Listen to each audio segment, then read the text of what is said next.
video. Okay, this is part 2 of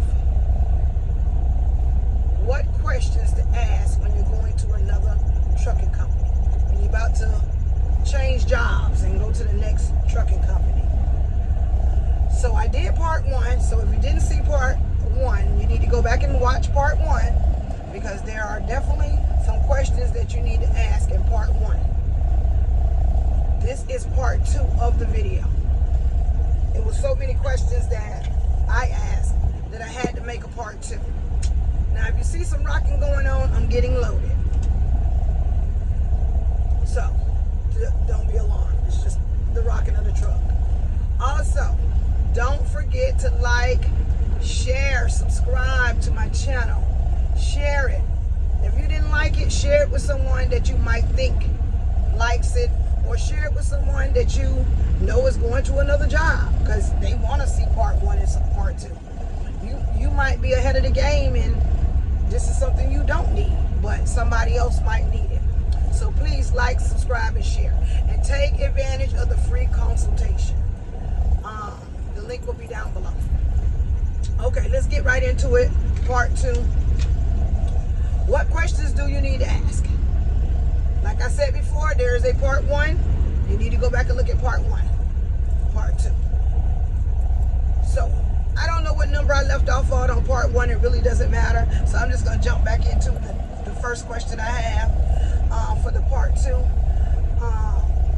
You want to find out what kind of test are they giving. Is it going to be urine sample, hair, or blood? I never had anybody take blood, but you want to know which one you're going to do. Are they going to pull my hair, or am I going to pee in a cup? Which one? I mean, that's important to me. I mean, it might not be important to you, but that's important to me. I always ask the question, what kind of test is it? It's not a bad question, and you can't be penalized for it, and you're allowed to ask the question. Some people scared to actually ask the question.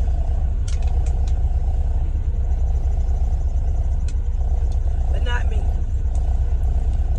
If I want to know, I'm going to ask. So, the next question.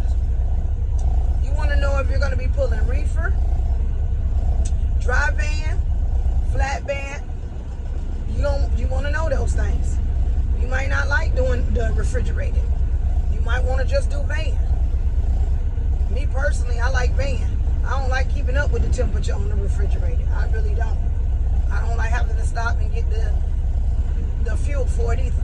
I don't like to do that either. So to me, that's important. Also, you want to know if they got a rider policy. What's the rider policy? Do I have to pay to ride somebody else? How much time do I need before I can get them on my paperwork for them to start riding? Some of us have kids and we have summertime, even though summertime is about to be over, but you know, it's a lot of people out here riding with their children during those times. Wintertime and Christmas and Thanksgiving. You know, you want to ride your children with you, or your best friend might just want to hop in and take a stroll with you and see what you do. You never know. So it's important to find out, you know, maybe your boyfriend or your girlfriend is she got a month off vacation. She might want to hop in the truck with you, or he or she, you know. So you want to know if they have a rider policy, and do you have to pay for that rider policy, and how long does it take for your rider to get on the policy? And you also want to know about the rider policy. How long does it last? Do I have to do this every time I put them on, or can I just put them on my contract or whatever, and just take care of me for the rest of the year? So those are questions that you want to ask about your rider policy. You also want to ask, is there no touch freight? Which means I'm not unloading and I'm not loading. I'm not touching. All I'm doing is backing up to the dock, and you loading it up or you unloading it. That is important. Because if I have to do that, then that changes the price. If I have to unload a truck. Some people don't want to unload. Some people prefer to unload. Me, I don't touch freight. That's something I don't do. I'm not unloading and I'm not loading. Period. You want to know if the company has what percentage of drop and hook they have and what percentage of live loading they have. Because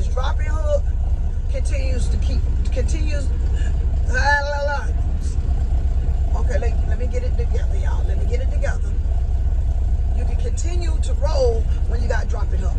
You're just dropping and you're hooking. And it saves you time. Being live loaded takes a little bit more time. Like right now, I'm getting live loaded. So this can take anywhere between 1 to 4 to 8 to 9 hours. Believe me, there are some drivers that can say they sat for 8 hours to get loaded or unloaded. It just depends. So make sure you ask, is it 95% drop and hook? Is it 80% drop and hook? Because that other percentage is live, getting live loaded and live unloaded. So you want to ask. That's a question that is very important. How do you want to keep? Do you want to keep rolling or you want to drop and hook? I mean, it's a lot to drop and hook because you gotta constantly unhook, roll down the landing gear, roll it back up. I mean, it's not a hard job and it's not a lot, but if you're not physically fit for it, then it can be a lot. So you want to ask. Also, this is a very, very, very important question. You want to know if they have customer freight. Because if they have customer freight, that means they are locked in. That means they're always going to have freight. They're not going to have to go to the load board and look for it for you.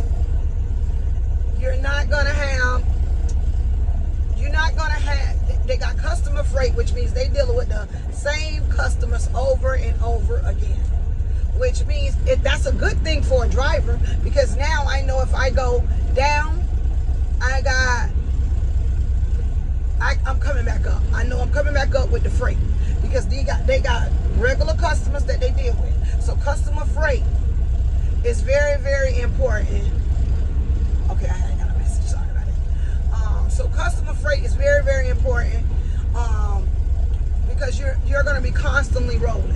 I know if I go south, I'm going to pick up some freight to come back north. I know I'm going to constantly move because they have locked in customer freight. So which is very, very important. I mean, they gonna do broker loads, load boards, and all of that. They're gonna mix that in too. But it's good that the company that you work for has customer freight. That is very important. Also, you want to know if you're gonna get detention pay and layover pay. Detention pay, some brokers pay you after 2 hours. They'll start paying you, and it's really up to the company or the broker or how much they pay. Okay, I called them back. I'm in the middle of my video, and y'all are important to me. So you really, where was I? You really want to ask about detention pay. Detention pay, after 2 to 3 hours, it starts to paying you by the hour. Some of them have a max out where you max. Some of them is 8 hours is max. Some of them are 9 hours that's max. I just can't talk today. Oh my God, I just cannot talk today. But so you want to ask about detention pay. That is very, very important. Okay, and also layover pay.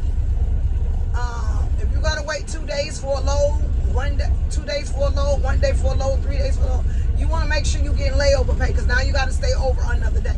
So that is layover pay. So you want to make sure you ask, am I getting detention pay? Am I getting layover pay? And how much? Because that is important. Health insurance. Is the health insurance for my family? Can I get health insurance for my family or can I only get it for me? So you want to know that and how much it is and how much I'm going to pay a week. You want to know that. What health insurance packages do they have? This is the huge one for me. This is the one that lands the deal for me. Cameras. I do not deal with the inward cameras. I do not want to drive down the road and have somebody watching me all the time. If a car cut me off, you calling me, telling me what I should have done. Or, because I can't control other people. I can only control what goes on in this truck. I can't control what goes on the outside. So, I'm okay with the outward camera. Hey, you can put them all on the outside, all around. I don't care. But what I'm not going to do is work for a company that has an inward facing camera. That means you're being watched at all times. And they say that it's only recording you when it gets triggered. Okay. Well, let's figure this out. Y'all drive on the road. Y'all be with the 4-wheelers. And even some of the semi-trucks, the 18-wheelers. They're awful too. And you know the ones I'm talking about. So, ask me how many times do you think that camera will trigger in a day? And how many times you're going to call me and tell me what I should have done, even though you're not driving the truck and probably never even drove a truck. So for me, that's important. It's very aggravating. It's very uncomfortable. So, it's very, very uncomfortable. Also, another deal breaker for me. Ask, what are your cell phone policies? Because there are some companies that will not allow you to have your cell phone, and you have to drive at least 8 hours a day. And if you're driving 8, 9, 10, 11 hours a day, and you're telling me that I have to pull over to use my phone, that's not what DOT says. I have to have a handheld. Take it back. No. I cannot have my cell phone in my hand. Long as I have a cell phone holder, I am allowed to have my cell phone. That is what DOT says. Do you pay for parking and truck washes? I've had companies that pay for both. I have companies that don't pay for either. So you want to know if they're paying for parking, because that is very important to know that a company pays for your parking. If a company pays for your parking, that is a plus. Even if they said we only pay for parking twice a week, that's still a plus, because now you got VIP for twice a week, which is very important, because sometimes you get some places, depending on what time you got loaded or what time your clock ends, you get there and there's no parking but paid parking. So that's very important. Truck wash. Now, if you like me, my truck clean, I'm clean, I want the inside of my truck the outside of my truck to be clean too. I don't want to ride down the street with a dirty truck, even if I have to pay for it myself. So it's a plus if the company pays for truck parking. That's a plus. Pet policy. They say dogs are your best friend. And I believe that, because I've had plenty of dogs. Dogs, cats, animals, people get close to them. Some people don't want to ride alone. So a pet policy, if you're a person that loves dogs like me, I want to know what the pet policy is. So, and how much I got to pay, or what I got to do. And nobody wants to, and to the people that's carrying the dogs out there, if you don't own that truck and you know you're not going to be at that company long, clean up after your dog, your cat, or whatever animal you have in your truck. Because nobody wants to get in that truck and get in there with dog or cat hair. Nobody wants to do that. It's flying all around the damn truck. You turn on the AC and hair coming all out the vents. And come on, man, clean your truck, clean behind. It's like having a child. Clean behind your baby. That's your baby. That's your little doggy. That's your little cat. Clean behind them. Like, because you can never, if you don't start cleaning in the beginning, you can never get out that hair out of the seats, no matter if the company cleans it behind. It takes the person behind you, it takes multiple cleanings to get that hair up out of the truck. Trust me, I know.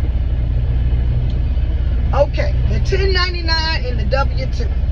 Very, very important question.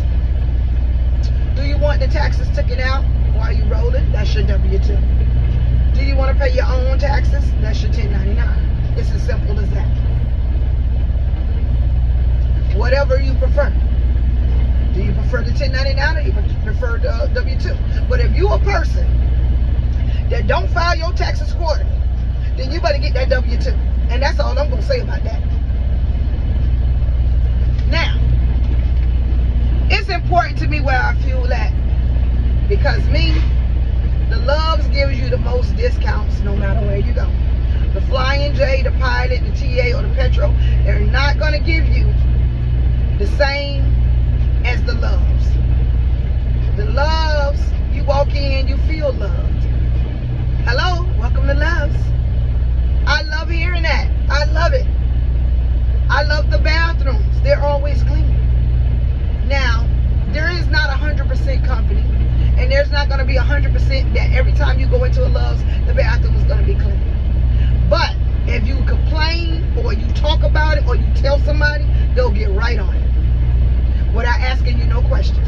Now, you might not have the experiences that I have had, but I love the Loves, and I love the points that I get from the Loves. So for me, I choose the Loves. And not to mention, the Loves have bought Stokes back. Have you seen them in your coffee? The Stokes in your coffee. So for me, it's going to be a Loves. So I know I was supposed to say this in the beginning, but I always say it at the end. Please like, subscribe to my channel. I love you guys. I don't like to make these videos too long. Please like, subscribe to my channel. Down below, I'm going to leave a link to my website. And if you know anybody that's looking for bookkeeping, you know anybody looking for a dispatcher, help setting up their company, please go to my website, see what we're offering. It doesn't cost you anything to go look. It doesn't cost to like, subscribe, or share this channel. Because if you didn't get something out of it, I'm sure somebody else will. So share the love, y'all. Share the love, baby. Share the love. I love y'all. See you soon. And your girl is out.